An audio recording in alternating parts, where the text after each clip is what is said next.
sudah ada Dokter Boyke. Berarti kita akan masuk ke tamu tanya Dokter Boyke.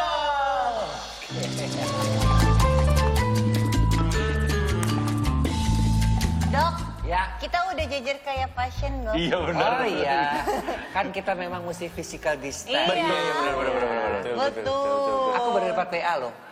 PSBB. Iya. PSBB diperpanjang, tapi juga harus dikerasin karena kalau panjang tanpa keras percuma. Kalau dokter yang ngomong kok langsung bahasa ilmiah ya. Iya, gak mikir-mikir. Bener juga ya. Panjang nggak keras, cuma gundal gadul gak jelas. Iya benar. Iya. Tapi sehat kan ya, Dok ya? Alhamdulillah. Yuk, ada pertanyaan apa? Dok, maaf. Minta izin wal faizin. Udah sebulan nggak ketemu Dokter Boyke. Iya. Banyak banget pertanyaan. Iya. Nih kita lihat langsung pertanyaan dari Instagram dari Edward Furkuni 13. Dok, mau tanya dong, kalau misalkan istri lagi hamil, terus mau berhubungan gitu, apa boleh, apa jangan dulu, atau nunggu si bayi keluar dulu baru berhubungan gitu, Dok? Justru ya, perempuan itu merasa kalau dia hamil diajak oleh suaminya, berarti suaminya tuh masih mau. Dan dia merasa bahagia. Oh gitu. Ya.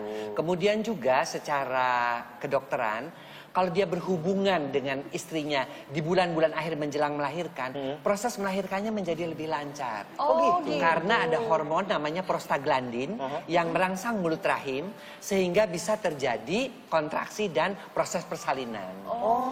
Jadi nggak apa-apa, kalaupun minta istrinya juga mau melayani karena itu bisa membantu proses persalinan. Nah, yang nggak boleh itu pada hamil muda.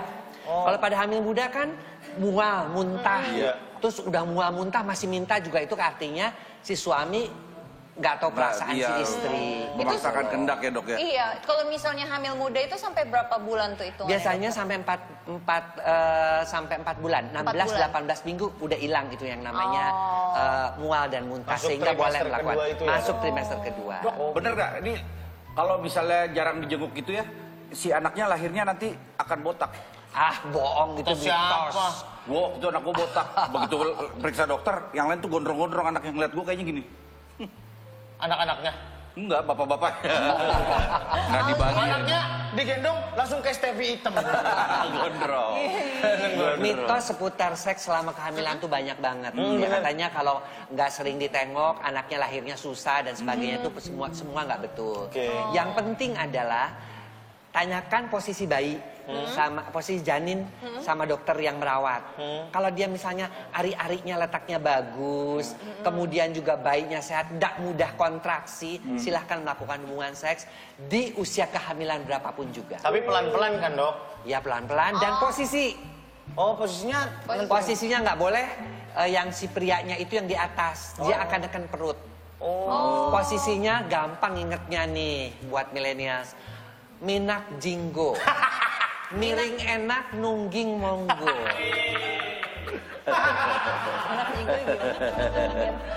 Posisi yang paling boleh memang seperti itu. Kodenya gitu, guys. Mah, hiho. Ada lah. Oke. Ini ada pertanyaan lagi nih, Dok, dari siapa nih? Muhammad Zul. Dok, cara ngehindarin ejakulasi dini itu gimana? Soalnya saya setiap lihat yang negatif bawaannya pengen dikeluarin mulu, Dok. Mohon penjelasannya. Ya, jadi ejakulasi dini ini berkaitan dengan pola pikir juga. Oke. Orang-orang yang mudah terangsang, ya, kemudian kalau dia baru ngelihat betis aja atau ngelihat orang di mall udah langsung, nah, biasanya mereka yang nggak bisa nahan itu biasanya lebih mudah terjadi pada waktu hubungan seks ejakulasi dini. Kemampuannya itu adalah kemampuan dari pikirnya untuk menahan. Dengan pertama senam Kegel dulu. Ya, artinya kalau dia itu ke kamar mandi, dia itu harus kencing, kemudian tahan, hitung sampai 10. Tua, gak, pat, mak, 6, jupan, lan, lu, keluarin lagi, tahan lagi. Nah, itu bisa ngatur. Pertanyaan, Dok. Kalau lagi pas kita nahan terus ada sebelah yang ngajak ngobrol. Nah, justru gimana? itu. Jangan. biasanya gitu, Makanya Pak? kencingnya itu di tempat Yang yang bukan kloset. yang ini, yang ada klosetnya. Emang biasanya Satu. gitu? Nah, Kedua biasanya kalau udah berat banget, dokter kasih sedikit obat penenang. Sehingga dia itu tidak terlampau bergairah dan bisa menahan ejakulasinya. Bisa obat yang diminum ataupun yang dioleskan. Terus emang ejakulasi dini itu hitungannya berapa menit sih dok? Maksudnya ejakulasi dini? Paling bagus itu wanita itu bisa orgasme kalau dia melakukan hubungan seks penetrasi ya. Penis dan vagina itu 5 menit.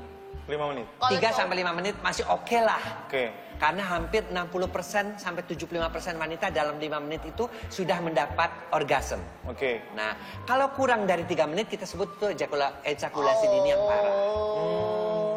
Apalagi kalau baru nempel atau belum juga berapa tusukan udah keluar itu mah udah parah banget deh. Nempel tuh ya dok. Apa itu? Diam kamu Tora. Berarti guys, besok nggak nemuin stopwatch guys. Gitu. Untuk tahu gitu maksudnya untuk tahu. Dan itu juga kan dipengaruhi sama kesehatan badan kitanya juga kan jadi, dok? Ini buat mereka-mereka ya yang memang ada kecenderungan ejakulasi dini. Satu, tubuh tuh mesti bugar. Ya olahraga mesti cukup. Cukup juga tidur. Ya, makanan lebih banyak yang mengandung ya afrodisiak. Ya afrodisiak itu makanan pembangkit gairah seks seperti misalnya kerang, buah naga. Buah naga. Ya, coklat itu juga bagus ya. Itu mengandung fenilalanin. Kalau buah naga vitamin C dan vitamin A. Nah, itu juga perlu. Buah naganya yang putih apa? Ejakulasi dini itu belum tentu nggak subur juga dok. Tapi Nah. jadi spermanya subur juga. Ejakulasi dini itu tidak berkaitan dengan kesuburan. Ejakulasi dini itu berkaitan dengan durasi. Nah, ada orang yang mengatakan pakai tusukan berapa kali dia penetrasi 20-30, tapi ada juga pakar yang mengatakan dalam menit 3 sampai 5 menit. Tapi kan sekarang banyak lah bantuan-bantuan untuk itu kan kayak kopi gereng atau apa yang bisa membantu gitu loh. Kopi gereng. Punya dokter Boyke tuh. Bisa, itu karena itu memang dibuat untuk hal seperti itu. Iya. Jadi nggak usah terlalu takut lah untuk masalah ejakulasi dini. Ini kita ada pertanyaan lagi dari Al Suryana nih dok. Dokter, saya sudah menikah 6 tahun tapi belum dikaruniain anak. Berobat ke dokter sudah hasilnya kami baik dan sehat. Sperma saya pun luar biasa banyak bibitnya. Alternatif pun sudah, katanya peranakan istri saya tinggi. Istri saya ada juga penyakit darah tinggi. Kira-kira berpengaruh tidak sama proses untuk hamil? Ya, jadi cek juga bagus. Tetapi istri ada darah tinggi itu biasanya berpengaruh juga. Kenapa ya. dokter? Karena pertama obat-obatan yang diminum. Ya, darah tinggi biasa dikasih obat-obat kadang-kadang berpengaruh juga untuk kehamilan.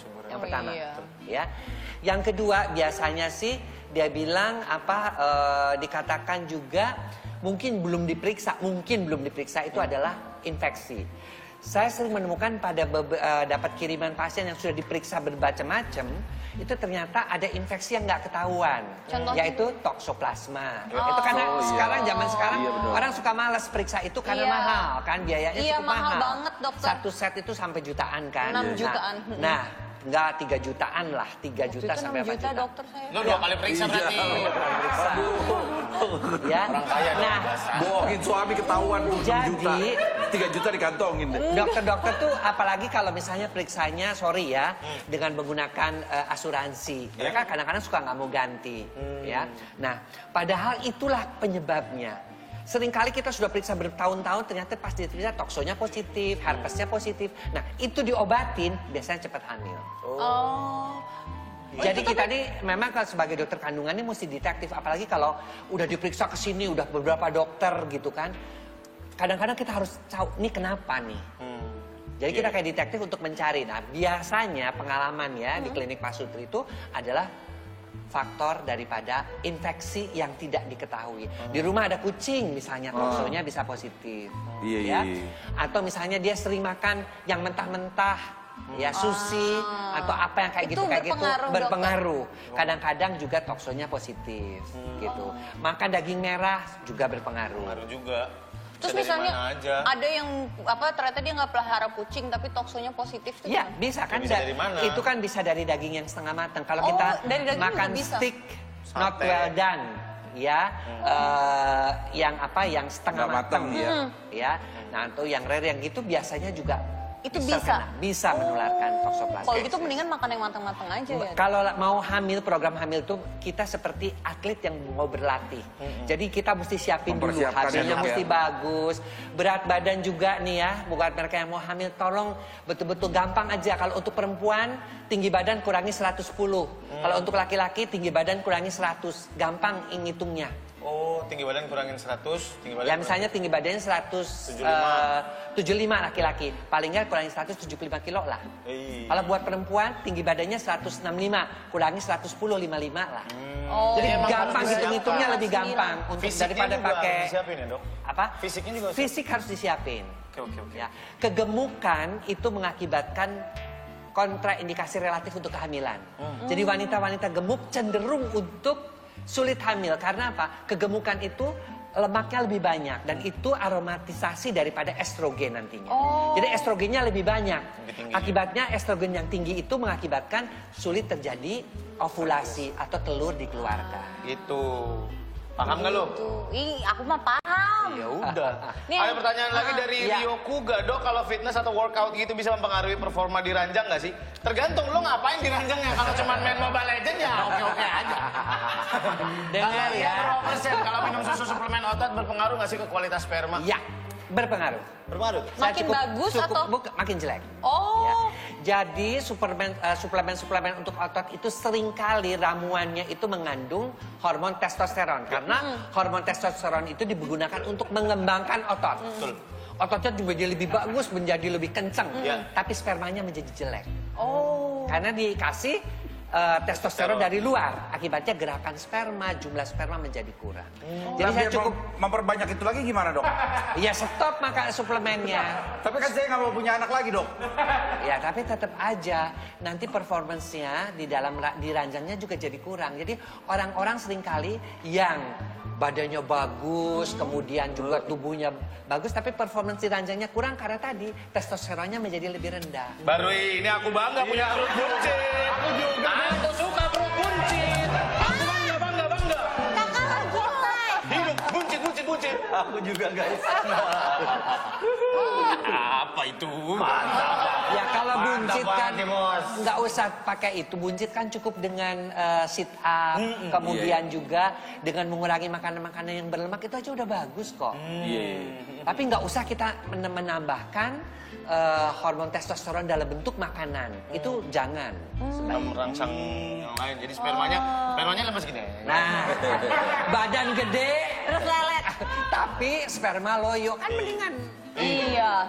Oh. Spermanya lari dikit, istirahat dikit. Nyari tukang ketupat dulu. Ternyata. Nih, Kurang lincah, bro. Itu, bro. Jadi susu-susu itu nggak bagus ya, Dok ya? Gak bagus. Kalau Ya, mengandung kalau lagi ya program kandungan punya anak, testosteron. program. Jadi kita mesti cari betul-betul sebelum memakan nutrisi untuk menambah otot. Iya. Lihat dulu ingredientsnya apa. dokter nih ada lagi nih pertanyaan nih dari 08784500. Kalau misalkan istri lagi datang bulan, apa boleh melakukan hubungan suami istri? Kalau udah akhir-akhir datang bulan terus melakukan hubungan suami istri, apakah ada kemungkinan hamil? Gini ya. Kalau kebetulan saya muslim. Kalau di dalam muslim itu tidak boleh mendekati istri yang lagi haid, dianggapnya dalam kotor. Kenapa? Ternyata setelah diteliti ya oleh para dokter baik di Amerika ya, kemudian dokter ternyata kalau hubungan seks saat haid itu bisa mengakibatkan apa? Darah haid yang harusnya keluar, dia akan masuk kembali dan mengakibatkan penyakit yang namanya endometriosis. Pertumbuhan selaput lendir rahim di luar tempatnya. Jadi darah haid yang keluar itu hidup. Yang nggak keluar itu. Dan dia menempel pada indung telur, akhirnya menjadi kista. Jadi Rasulullah itu sudah sejak abad ke-14 sudah memberikan peringatan-peringatan untuk tidak melakukan hubungan seks saat haid. Jadi ada dua. Saat haid satu, dan kedua melalui anus. Nah, melalui anus karena anus bukan untuk melakukan hubungan seks. Melakukan hubungan seks itu harus melalui vagina. Kenapa? Anus itu terdiri dari usus dan mengeluarkan kotoran. Orang yang sering melakukan hubungan seks melalui anus biasanya lebih mudah terserang HIV/AIDS. Karena lebih kotor. Lebih kotor, lebih mudah terserang hepatitis. Dan beberapa ada yang sampai robek perdarahannya tidak bisa berhenti. Karena usus itu tipis, berbeda dengan dinding vagina. Itu penelitian. Itu kan ya. terusan dari usus 12 jari, Usus sekum, usus ya, usus besar. Akhir usus ya. besar. Usus Anus, besar. usus besar. Oh. Ada telepon ini. Halo. Halo. Halo, selamat malam. Tidak tampak seperti Boni ya? Iya. Ya, ada apa ini dengan siapa? Aduh, Mas Surya nih lucu. Saya lihat Mas Surya tiap malam makin ganteng. Iya, terima kasih. Halo, Dokter Boyke, selamat malam. Selamat malam. Saya Rince. Siapa? Rince. Yunce. Rince. Lince. Iya. Saya ada pertanyaan boleh? Bisa pakai suara biasa nggak? Iya. Speaker lu di sono, gua nggak denger. Memang begini suaranya mohon dimaklumi. Apa? Iya, apa pertanyaannya? Saya ada pertanyaan, tapi ini pertanyaan titipan, nggak apa-apa ya? Apa? Ini pertanyaan titipan. Titipan, titipan. pertanyaan titipan Boleh, boleh, boleh, aja. boleh. Kenapa? Ini titipan bapak-bapak. Pada nanya, kalau masturbasi itu mempengaruhi alat kelamin pria nggak ya, dokter? Masturbasi kenapa? Mempengaruhi besar kelamin pria itu benar nggak ya? Mempengaruhi apa? Besar alat kelamin pria. Besar alat kelamin pria. Jadi gini ya, onani itu lumrah ya, karena kita penelitian juga menunjukkan bahwa 98-99% laki-laki itu melakukan onani, terutama ketika mereka masih remaja. Ya. Nah, tapi apakah ini akan mempengaruhi besarnya alat kelamin? Tidak ada kaitan. Hanya orang-orang yang melakukan onani muda dan sering itu mengakibatkan kecanduan. Astaga! Bisa kecanduan dok? Kecanduan sehingga ketika dia menikah dia lebih menyukai melakukan onani sendiri daripada berhubungan seks dengan istri. Itu kita teliti sekitar 66% laki-laki yang begitu. Oh, banyak berarti. Ya. Sementara wanita juga yang biasanya melakukan onani, mereka juga 44% masih melakukan onani meskipun dia sudah menikah. Makanya harus ada komunikasi itu. Komunikasi yang baik. Makanya buat sesekali memuaskan gitu. oke. Kalau saya mengatakan kami kan belum menikah, oke sesekali, seminggu sekali itu masih dalam batas-batas yang normal. Tapi kalau setiap hari melakukan onani, itu kan akhirnya kecanduan. Kenapa akhir-akhir ini ketemu di kantor kok lemes nih anak? Hati-hati bisa kecanduan ya. Ya, itu yang dan kita yang bisa katakan. nahan diri sendiri. Diri kan, Dok? sendiri. Yang bisa nyetop. Dan saya selalu mengatakan bagi mereka-mereka remaja-remaja khususnya yang belum menikah, itu kadang-kadang kan mereka ingin melakukan onani disublimasi, dialihkan Ya. dengan kegiatan-kegiatan positif, misalnya ya ikut dalam, kalau zaman dulu ada naik gunung, olahraga, baca buku, dan itu bisa mengalihkan. Tapi bagi mereka yang memang sudah, memang ada beberapa laki-laki yang memang gairahnya besar sekali diciptakan oleh Tuhan. Memang nggak semua sama. Nah itu ya oke lah, tapi jangan sampai setiap hari. Katakanlah seminggu sekali, 2 kali, atau mengikuti siklus daripada pembentukan sperma itu sendiri. Sperma itu dibentuk dalam 3 hari, 3 hari dikeluarkan. Oke lah, seminggu 2 kali. Jadi pabriknya ngos-ngosan bro. Nah, itu dia. Sementara demandnya banyak sekali. Nah, itu dia. Akhirnya. Iya, akhirnya pas nongkrong ketok-ketokan dengkul. Emang efek. Nggak ngaruh. Udah pernah dikasih tahu sama. Iya. Ada telepon lagi. Halo? Halo, Bodo amat. saya kok nggak dapat pulsa? Biasanya kan dapat pulsa, Mas. Iya dapat pulsa nanti kita akan umumin dulu untuk orang-orang yang tadi udah foto virtual bareng kita. Ada 3 kandidat yang akan menangin kuis pulsa, salah satunya akan menang. Coba lihat dulu, ini dulu ya. Ini dia kandidat-kandidatnya. Nah, ini satu, ya namanya nggak kelihatan, si Fulan. Selanjutnya, ini dia. Sama muka orangnya. Selanjutnya. Beda dong. Wih, Wih, ini pas nih, pas banget. Ya kita nanti akan kasih tahu siapakah yang dapetin pulsa Rp100.000 dari malam hari ini. Iya. Berarti itu balik lagi dok, ngomongin masalah tadi, berarti self control itu sangat penting sekali. Sangat penting. Ya. Termasuk self control untuk tidak melakukan seks pranikah. Ya. Karena saya baru dapat pasien mau nikah, saya premarital check up, laki-lakinya kena HIV.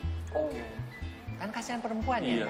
Belum nih. Mau belum nikah tapi pernah melakukan hubungan seks.